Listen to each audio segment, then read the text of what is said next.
আজকে সকাল 9টায় আসছি, এসে এখানে বসে আছি। এখানে বলতেছে এখনো তেল আসেনি। তেল যদি আসে তাহলে পাবো, আর না আসলে তো আর পাবো না। এই বলতেছে ওনারা পাবো। এইদিকে এখানে বসে আছি আর কেন সবাই আর অনেক লোক বসে আছে, অনেক গাড়ি এখানে সিরিয়াল দিয়ে আছে। যদি আসে তাহলে পাওয়া যাবে। নাই ওনারা তোলাই রাখছে, কিন্তু দিবে বলছে 5টা পরে দিবে বলছে।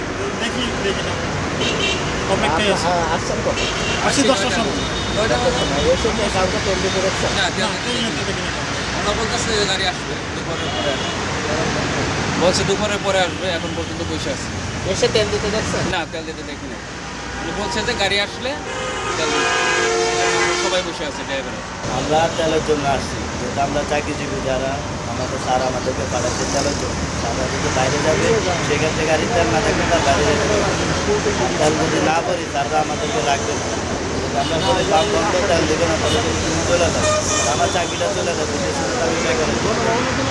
এই কারণে আমি এখানে আসা তেলের জন্য। আইসা থেকে সিরিয়াল লাগে গতকালকে আমি আসছি, আইসা প্রায় 3 ঘন্টা বসেছিলাম। পরে পাম্পে গেলাম, পাম্পে যাওয়ার পরে পাম্পের কর্মরত যারা আছে স্টাফ, তাদেরকে বললাম যে ভাই তারা কি দেবেন আজকে? ভাই আসতে পারে, গাড়ি আসে নাই, 2 তেল নাই, তেল দেবো না, শিওর বলছি। আমি বলতে কি চলে যাবো? তো বলতে চলে যান, আগামীকালকে আইসে আজকে কথা বলছে। আমার তাদের বলছে, বলতে বললাম তো তাহলে যে তেল দিল ওটুক তেল দিয়ে আমি গতকালকে ডিউটিটা আসছি। আজকে তেল আমার গাড়িতে কম আছে, কিন্তু আমার ডিউটি আছে বেশি, তেল লাগবে। আমি এখন আসছি, এখনও ছিল থেকে আমি এখন সামনে গেলাম, পাম্পে ঘন্টা বসে দিলাম। পাম্পে জিজ্ঞেস করলাম যে ভাই আজকে কি তেল দিবে?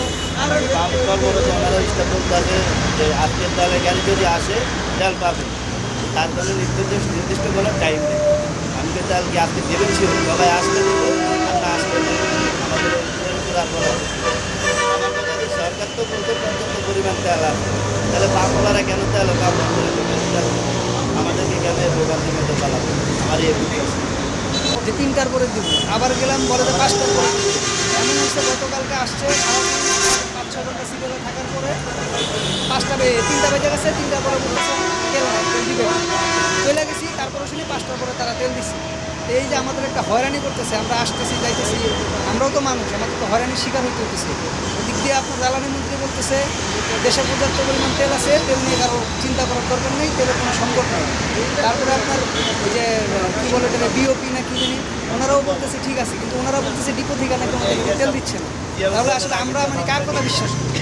সরকার তো জানেন 3টা বলছে, একবার বলছে 2.5টা, একবার বলছে 4টা আমাদেরকে দেবে, দিবে বলছে। এই জন্য দাঁড়ায় আছে। ওদিকে তো